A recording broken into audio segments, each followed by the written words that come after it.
আসসালামু আলাইকুম।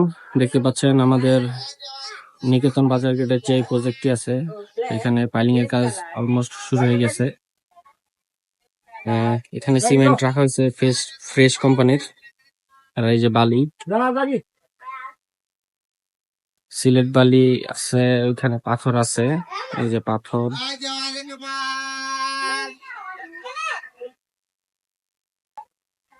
তারপরে এই যে দেখতে পাচ্ছেন পাইলিংটা, পাইলিং এর যে খাঁচাটা এখানে বাঁধা হচ্ছে, ওয়েল্ডিং করা হয় এখানে রেখে। আর এই যে খাঁচার যে রিং গুলো এখানে সবগুলো বাঁধা হয়ে গেছে।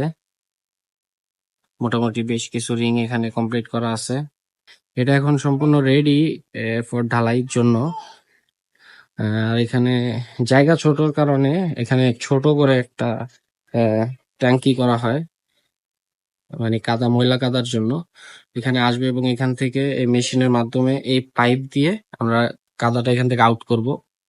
আর এখানে ঢালাইয়ের মেশিনটা দেখতে পাচ্ছেন, এই ঢালাই মেশিন দিয়ে আমরা এখানে ঢালাই ফালাবো, এবং এখান থেকে এখানে নিয়ে আসবো, এখান থেকে এই চেম্বার দিয়ে ডিরেক্ট চলে যাবে হচ্ছে নিচে। সো এটাকে বলে এক কাছের পাইল। সো আপনারা যারা বিল্ডিং কনস্ট্রাকশনের কাজের জন্য অভিজ্ঞ ইঞ্জিনিয়ার খুঁজছেন এবং কনস্ট্রাকশন ফার্ম খুঁজছেন, আমাদের সাথে যোগাযোগ করতে পারেন। আমরা চেষ্টা করব আপনাদেরকে সঠিক একটি গাইডলাইনের মাধ্যমে কাজগুলো করে দেওয়ার জন্য। এই যে পাইপটি দেখতে পাচ্ছেন, এই পাইপগুলোকে বলে ট্রিমি পাইপ। এই ট্রিমি পাইপের মাধ্যমে আমরা ঢালাইগুলো নিচে দিব। আর এই যেটা হচ্ছে সিজার, এটা দিয়ে মাটি খনন করা হয়। আর ওটা হচ্ছে কেসিং পাইপ, এই যে বড়, এটা 18-20 ইঞ্চি ডায়ার কেসিং পাইপ আছে। সো এই হচ্ছে, এই জায়গাটা হচ্ছে almost 720 square feet. So floor area হচ্ছে 650 স্কোয়ার ফিট। 1 কাঠার ভিতরে এই কাজটা হচ্ছে। এটা 6 তলা ফাউন্ডেশন নিয়ে কাজ। এটার পাশের যেই বিল্ডিংটা, এটাও আমাদের ডিজাইন করা। এটা যার বিল্ডিং তারই ফুফা, আবার এখানে ফুফু এখানে আবার বাড়ি করতেছে, তখন আবার আমাদের সাথে যোগাযোগ করে আবার আমরা করে দিচ্ছি এই কাজটি।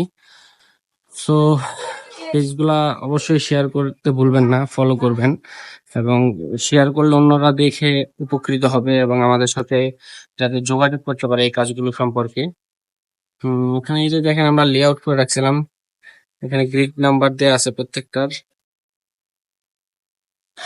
হ্যাঁ, এখন ঢালাইয়ের জন্য অপেক্ষা আছি। পাথরগুলো পানি দিয়ে ভিজানো হয়ে গেছে, এখন ঢালাই মিক্স করব এবং ঢালাই আমরা এখানে সেটিং করব।